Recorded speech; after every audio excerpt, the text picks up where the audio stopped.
खुशी और गम।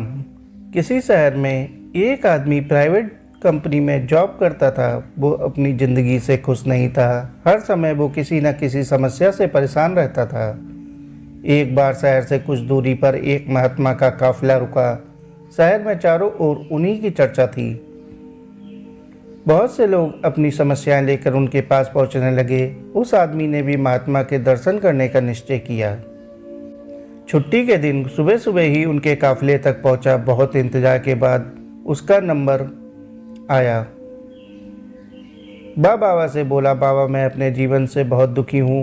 हर समय समस्याएं मुझे घेरी रहती हैं। कभी ऑफिस की टेंशन रहती है तो कभी घर पर अनबन हो जाती है और कभी अपने सेहत को लेकर परेशान रहता हूँ। बाबा कोई ऐसा उपाय बताइए कि मेरे जीवन से सभी समस्याएं खत्म हो जाएं और मैं चैन से जी सकूं। बाबा मुस्कुराए और बोले, पुत्र आज बहुत देर हो गई है। मैं तुम्हारे प्रश्न का उत्तर कल सुबह दूंगा, लेकिन क्या तुम मेरा एक छोटा सा काम करोगे? हमारे काफिले में जो 100 ऊँट हैं, मैं चाहता हूं कि आज रात तुम उनका ख्याल रखो। जब 100 के 100 ऊँट बैठ जाए तुम भी सो जाना। ऐसा कहते हुए महात्मा अपने तंबू में चले गए। अगली सुबह महात्मा उस आदमी से मिले और पूछा, कहो बेटा नींद अच्छी आई? वो दुखी होते हुए बोला, कहाँ बाबा, मैं तो एक पल भी नहीं सो पाया।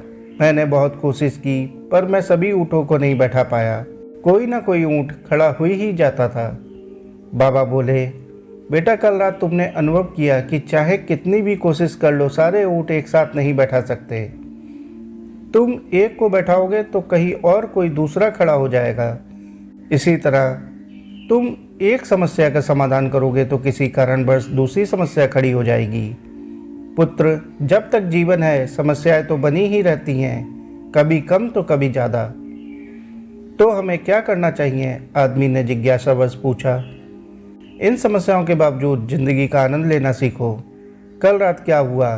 कई ऊँट रात होते होते खुद ही बैठ गए। कई तुमने अपने प्रयास में बैठा दिए। बहुत से ऊँट तुम्हारे प्रयास के बाद भी नहीं बैठे और बाद में तुमने पाया कि उनमें से कुछ खुद ही बैठ गए। कुछ समझे? समस्याएं भी ऐसी ही होती हैं। कुछ तो अपने आप ही ख़त्म हो जाती हैं, कुछ को तुम अपने प्रयास से हल कर लेते हो, कुछ तुम्हारे बहुत कोशिश करने पर भी हल नहीं होती। ऐसी समस्याओं को समय पर छोड़ दो, उचित समय पर वे खुद ही खत्म हो जाती हैं। जीवन है तो कुछ समस्याएं रहेंगी ही, पर इसका ये मतलब नहीं कि तुम दिन रात उन्हीं के बारे में सोचते रहो। समस्याओं को एक तरफ रखो और जीवन का आनंद लो। चैन की नींद सो। जब उनका समय आएगा वो खुद ही हल हो जाएंगी। बिंदास मुस्कुराओ, क्या गम है। जिंदगी में टेंशन किसको कम है। अच्छा या बुरा तो केवल भ्रम है। जिंदगी का नाम ही कभी खुशी कभी गम है। साथियों, कहानी को आखिर तक सुनने के लिए आपका बहुत बहुत शुक्रिया। कहानी अच्छी लगी हो तो कहानी को लाइक और चैनल को सब्सक्राइब कर लीजिए। धन्यवाद।